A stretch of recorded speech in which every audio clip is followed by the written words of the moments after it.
Hey, welcome back to the Healthy Living Scottsdale podcast. I'm your host, Coach Zach. I'm here with Coach Zach and sweet as candy, Coach Brandy Mead. What's up, guys? Hi, how's everyone? Good. Everybody's great. Good. Awesome. Living a legacy. That's right. We're going to leave a legacy. We're going to live a legacy. Every day. Every day. Yeah. So if you didn't listen to last week's episode, we have now fully rebranded and we are Legacy Personal Training as opposed to Pulse Fitness. So we were Pulse Fitness from 2009 to just, a week ago. now we're Legacy Personal Training. So new and fresh. Yes. Gym's remodeled, looks awesome. If you're not a member, come check it out because you should be, because it's like the greatest gym on the planet. It's so cool. And you guys are the greatest trainers on the planet, obviously. Right? So, all right, let's talk nutrition this week. So we're going to talk less about what you should be doing and more about what you shouldn't be doing, and kind of highlight some common things that we see with our members that it's like, man, I wouldn't say a fatal nutrition flaw, but sometimes it is. So, Brandy, you're our nutrition coach. So I'll let you go first. Okay. Here. So let's just spitball some of these around and talk about them. Like, give me like a couple of things or okay. Let's get them out there and talk about them. All right. So a couple that come to mind, don't skip meals. Don't skip meals. Yes. But I heard that it was good to skip meals. No, don't skip meals. You need your nutrition. You need to fuel your body, especially if you're coming to the gym and you're working out. You need those calories. You need, the protein, the carbs, the fats. Don't skip your meals. What if you're busy, Brandy?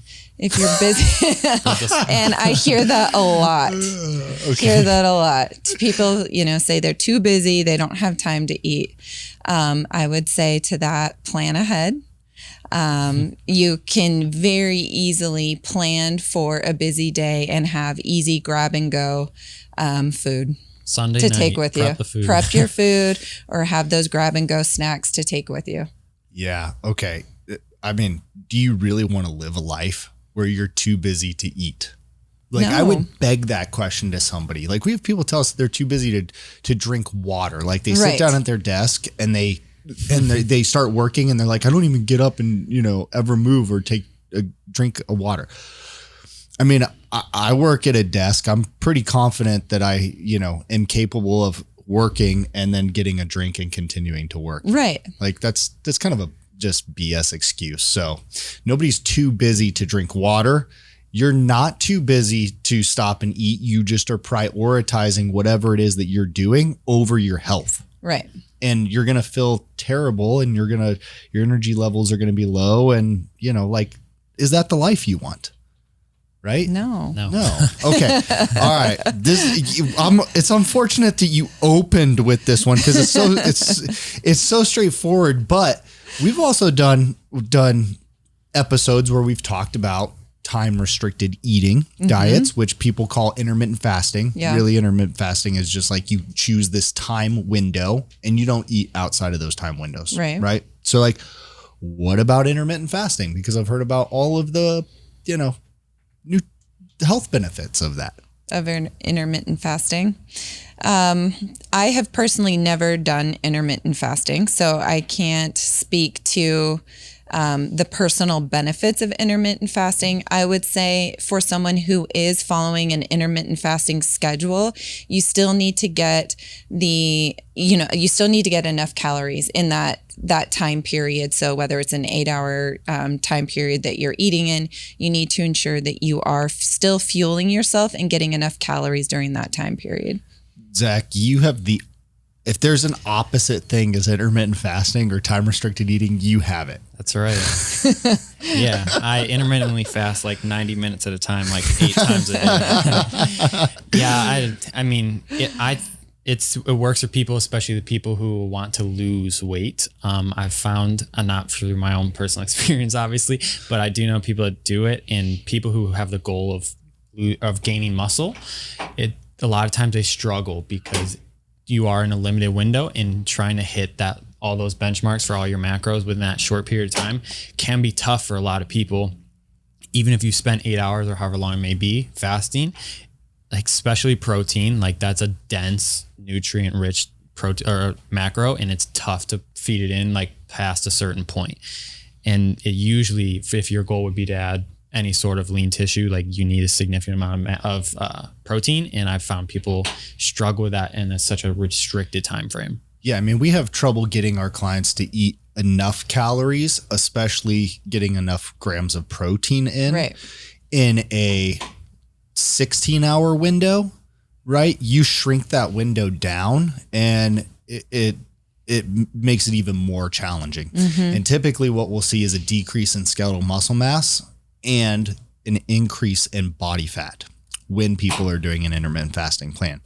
Even though their calories are restricted or lower, the quality of food that they're taking in is not as good, and they can't get in the amount that they need because they're too full now, right? And if we're thinking about, metabolism, like, yeah, there's some benefits with intermittent fasting as far as blood sugar goes and those types of things, but there's also research that shows that it can increase inflammation as well. So it can go either way, right? You have to kind of determine what works for you. But we always talk about this and we're like, if you're going to do that, why are you doing it?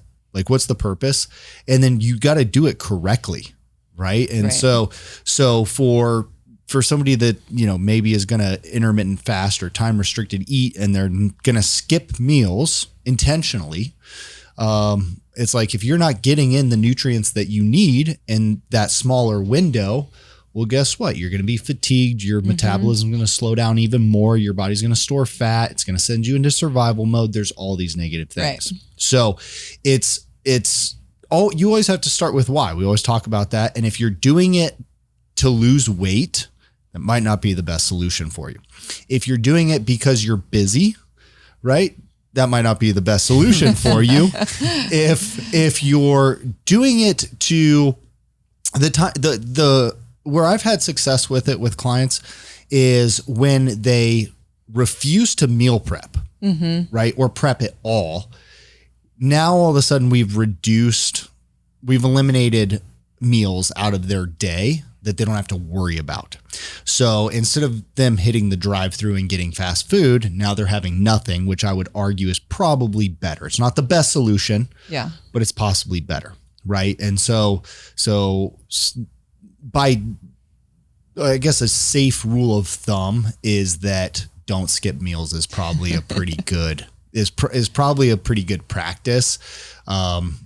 Because it's hard. Like I do time restricted eating, most of the time, but I know, like, if I'm going to have a really busy day and it's stacked, like, I'll eat breakfast. Yeah. Because I know that I'm not, like, going to be able to get in all the calories that I need. Right. So, and that's somebody who knows a decent amount about this. You got to be aware of that. Yeah. Right. And you're still getting in all of the nutrients that you need during that time frame. Yes, exactly. And if I'm not going to be able to, then I'm not going to skip meals. Right. Right. All right, Zach, we'll go to you. Throw one out there. What's a nutrition don't? I would say it's probably one of the most common things I see is people misunderstand, like, the sacrifice needed for like to increase your nutrition. And this doesn't mean, I don't think people understate it. People usually oversell it in a certain sense. So I think people usually go into it, if they would need to make a drastic change, they think they need to, like, sacrifice everything, meaning, like, all the things they like, all, like, the amount of food they eat. And I think the tough part about nutrition is also one of the benefits, which is that since everything works differently for each person, that you choose your trade-offs. Like, somebody who, like, one of the few people I really, like, trust their word on most things nutrition, he said, like, there's no solutions, there's only trade-offs. Like, you choose, like, because you don't know what's going to work, and it might work for you, but it doesn't mean it's a solution for anybody else. And it could be a solution for you just for the time being, and something may change. So you choose what you restrict, you choose what you sacrifice. So some people I know, their nutritional changes have worked, being like, I'm not going to sacrifice these foods that I really like. I'm just going to sacrifice my total calorie count for the whole day, like my total calorie consumption. That works for some people because then they can still withstand this food that they want, and they absolutely, like, I have to have this to enjoy my daily routine or whatever that may be, I'm just going to restrict how much I eat. And then some people, the exact opposite works. They're like, I can't eat this because it's going to like totally throw me off the edge. So I'm just going to eliminate it and we'll keep the same calorie amount. Like some people might like, they're so acclimated to like, hey, I need to eat like 2,500, 3,000 calories a day. And like, they're going to go through like serious problems if they drop to under 2,000 calories. So like, okay, like I'm still going to keep the calorie count, but I need to really refine and like cut the quality. Like, right. So like I've seen a lot of people, like if you like, it's like a huge daunting task like ahead of them. And they think like, I can't only eat perfectly healthy food. I can't only eat these right times and like everything, like the certain portions and all that. And I think it's like, it puts you in like a negative deficit right off the bat. Cause you think like I have to go in this and I have to like change everything. I have to cut everything that's wrong. And usually like it is a hard thing to do, but it can absolutely be done without like, I don't like any of the things where it's like a one end of the spectrum. Like you can't eat this ever, or you can't eat this amount ever, because it works so differently depending on the person and like 100 other factors. So I think one of the biggest things I see is people like either overselling, but just not understanding like the sacrifices that you need to make and how much that you need to make. I mean, I love it. Right. That's probably one of the best perspectives that I've heard on nutrition. Basically what you're talking about is creating like a food budget. Yeah. You know, and it's like looking at it that way. Like what are my fixed expenses? Yeah. Right. And then what are the variables that I can, allocate here and allocate there, and I get to pick and choose, right? Where do I want to spend my entertainment funds? Right. Where do I want to spend my money? So that's basically what you're talking about is like, okay, I can choose these calories, or I can not do those calories. I can just change the quality of the food. Like, and there's no one size fits all. And I think that's a really good nutrition don't, because in order for someone to sell you a diet program, a weight loss program, whatever it is, there is a like keto, there's Atkins, there's low carb, there's Whole30, there's the system behind it, right? And it's not something that's saying, hey, this is flexible. You get to choose where we make these cuts and then where we're not going to make cuts. It's always this system because that's what sells. Right. That's how you sell something. And people want the done for you solution. Yeah. The structure, right? Yeah.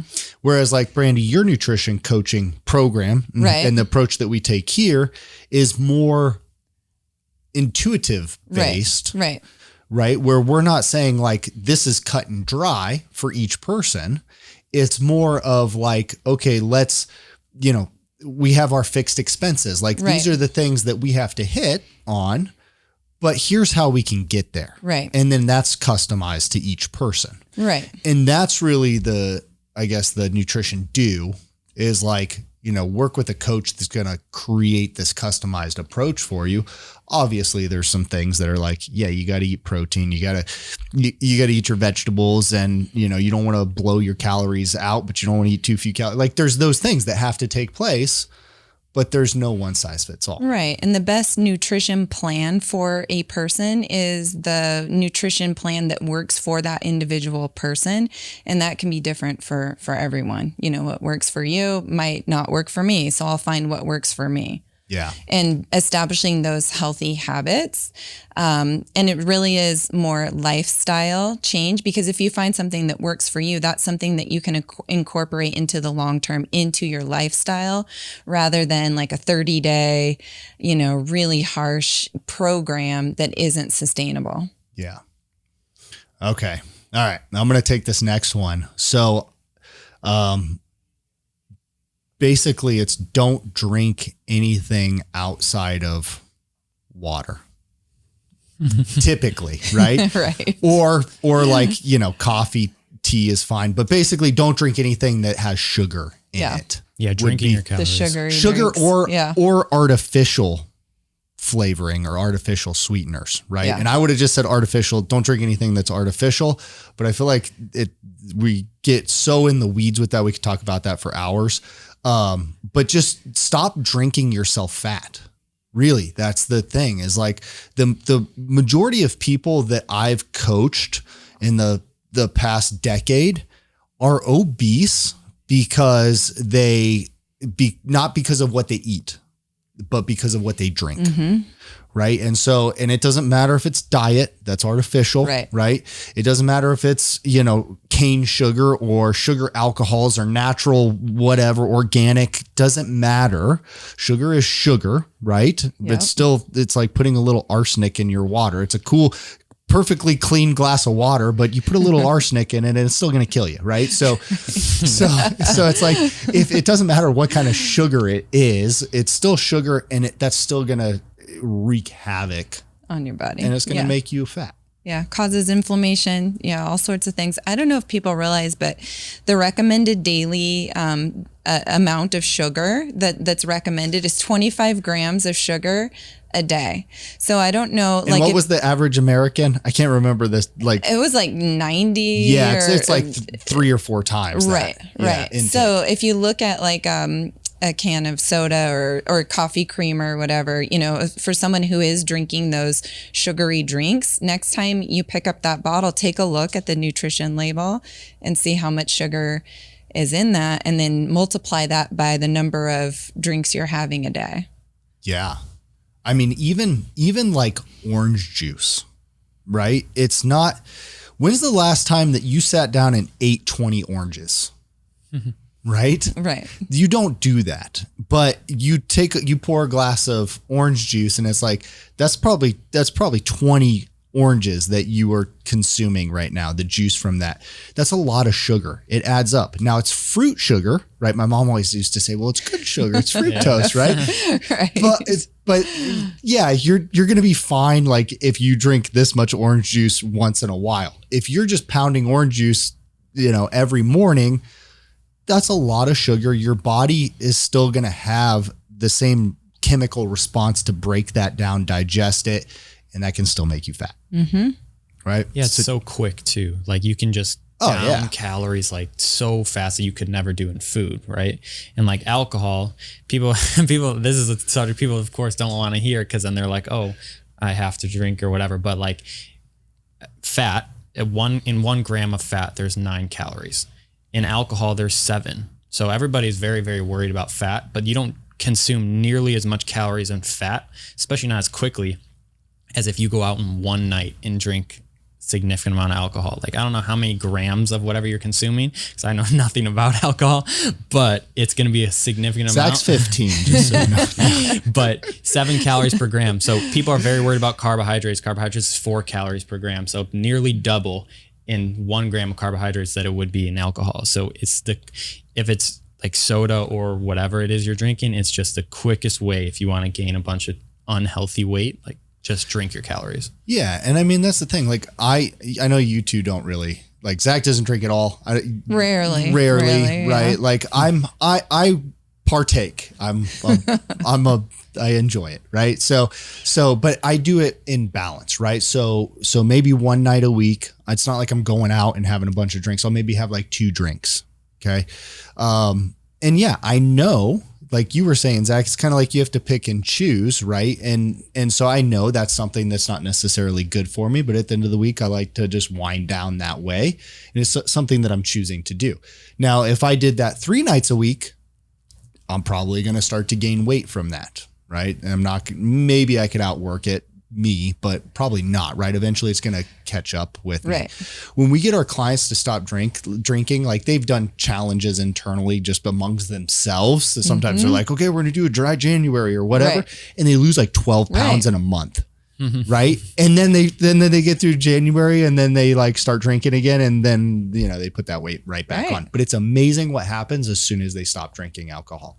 So so I'm not saying like, don't ever do it, but I'm saying like, if you're going to do that regularly, then expect there to be negative health benefits, or not benefits, repercussions for that. Right. All right.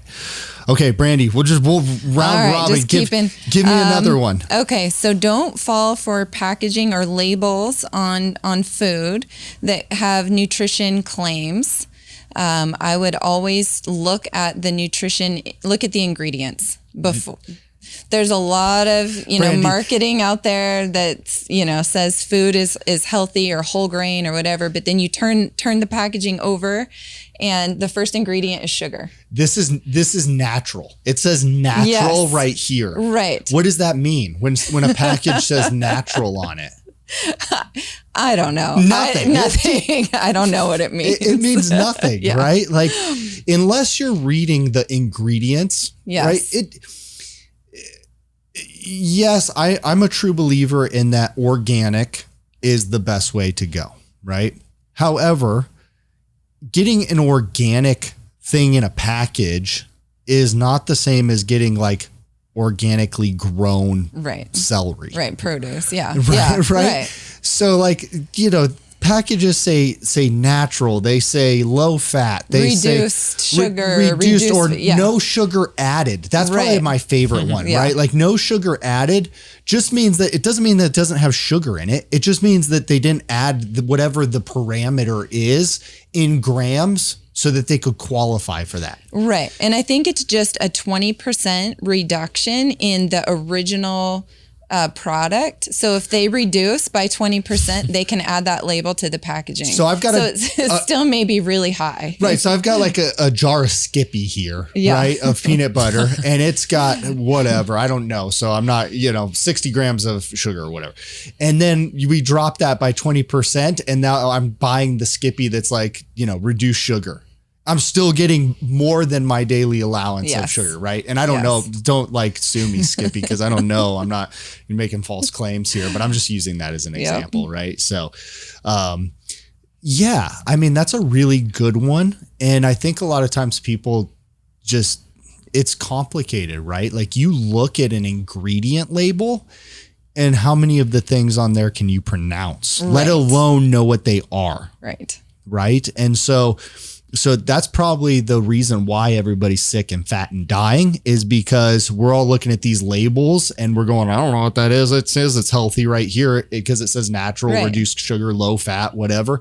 And so we're just taking that and we're eating it and thinking that we're doing something fine and we're not. Right. Yeah, and the ingredients are all like the percentages are all based on, it's presented on percent daily value or per day, but it's also based on the serving that's on there. So like it'll say Serving like, size. right, like it's 20% of your estimated whatever, but then it's per one serving. And like the servings on there are always ridiculous. Like One tablespoon, right? Right. Like it's like, oh, this serves 4 people. Like it serves one person like for like half of a meal. So it's something that like you have to be so like, if you're gonna read it, like you better really read it and make sure you know like what you're measuring because it's made to be misleading. So right.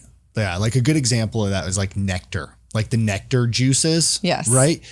Usually like one of those is 2 servings. Right. And if you look at, and I'm not saying that there's necessarily like bad stuff added to it. If you look at the grams of sugar in It's a that, lot of it's sugar. massive. Yeah. Right. I would never drink one of those. Right. Ever. So It is a lot of sugar in it's those. a lot of sugar. Yeah. So I like that. Like, there's so many things that say like no artificial flavoring, but then you read the label and it says like natural flavors. That's artificial flavoring, right? Like natural flavors. It has a lemon taste, but it doesn't say lemon on there. Right. Where did they get that lemon taste from? That was created in a lab somewhere. Yes. So yes. Right. So, I mean, there's just, there's all a these, lot. there's all these things. So I guess we could talk about this all day. Let's do like one more. Zach, throw out like a nutrition don't for us. We'll do one more. okay, so this needs to be like explained, but I heard this a couple weeks ago and it makes sense to me. But I would say don't consider or count protein as one of your macros. So like it is a macro, but what I mean is how much protein you need is the same. Like you need roughly about a gram per pound of your body weight. So if you are going to lose weight, I see people reduce all of their macros then, which means they reduce their protein intake. If you want to lose weight, like you need your protein. If you want to gain weight, you still need the protein. Like you could add some, but like it's up to a certain point of diminishing returns where it's like, what does your body really use it for? But it doesn't mean it's not a macronutrient. It's a macronutrient, but I see people manipulate it the same way they manipulate their carbohydrates and fat intake. And it's one of those things like your body, like if that's in like in one of the few like absolutes, like your body needs that enough protein. Otherwise, no matter what your goal is, like it's not going to function towards your goal, and it's going to put you in more of a detriment than if you would just overdo it than if you underdid it. Yeah. That's a really good one, right? Yeah. Because macros is this hot topic, right? I mean, it's been that way for several years now. And we know that that's probably a pretty good way to go. I mean, it's probably like if you're going to design a plan for somebody, that's probably kind of the best route, I guess, at this point, as far as we know, to kind of get in the ballpark of where they should be at calorie wise and with their protein and all of that. But Zach, that's a really good point. So people do these calorie deficits and then they're reducing based off of like universally for their proteins, for their carbs, for their fats, as opposed to just keeping their protein stable and then reducing the other ones, right? And MyFitnessPal is not going to help you with that, right? I'm just lining up the defamation suits today, like just bring them on, like whatever. But MyFitnessPal is not going to help you with that. They're just going to say like, okay, put in your, whatever calories burn, however they calculate that. You're not doing a in-body scan like we're going to do here and figure out your basal metabolic rate. But you're just putting that in and then you're spitting out your macros, and it's not based off of that stuff. Right. And so that's a really good point. Like Zach said, a gram per pound of body fat, like 0.8 is as low as you should ever go. Yeah. And that's like just to survive. Yeah. And we see that with a lot of our clients where it's like, it's not uncommon for somebody to come in and for me to see 15% of their intake as protein, right? Whereas it should be 30 to 40%. And their fats at like 50 to 60% of their intake. Right. So, I mean, those should be, that's terrible. Right. Yeah. And so, I'm glad you brought that up, Zach. I'm very impressed with your things, your two things today, because they weren't like don't eat sugar like I had, right? But but that's a good take on things, because the macros are such a hot topic, and everybody thinks, okay, this is the way to go. I'm going to just figure out what my percentages should be and my total calories, and then bam, I run with that, and that's a big nutrition don't. Right, because that should be the staple. Like I think a lot of times, if you use like an app or whatever, it's just like a mathematical thing. Like if I need to lose this much, I'm just going to take like however much percent off of each of them equally, and they shouldn't be equally distributed anyway. So it's not something that should not fluctuate. If other things fluctuate, like carb dependency and stuff like that, kind of varies based on person to person, but like that's not something that should really ever vary. Yeah, I agree. Cool. All right, guys. I think, we could probably keep going. Maybe we need to do like a part 2 of this one. Yeah, I think so. Because that would be fun. I'm enjoying talking about this stuff. But thanks for listening, and we'll be back with you next week with more good stuff. Thank you so much for listening to the Healthy Living Scottsdale podcast. Do you have a question that you'd like for us to answer live on the podcast? If so, all you need to do is head over to the Apple Podcast app on your iPhone and do 3 simple things. First, leave us a rating and review telling me what you think of the podcast. In that review, ask anything you want related to health, fitness, or nutrition. And if you want a shout out, leave us your Instagram handle or name. That's all you have to do. Then listen to hear your questions answered live on the next Q&A episode.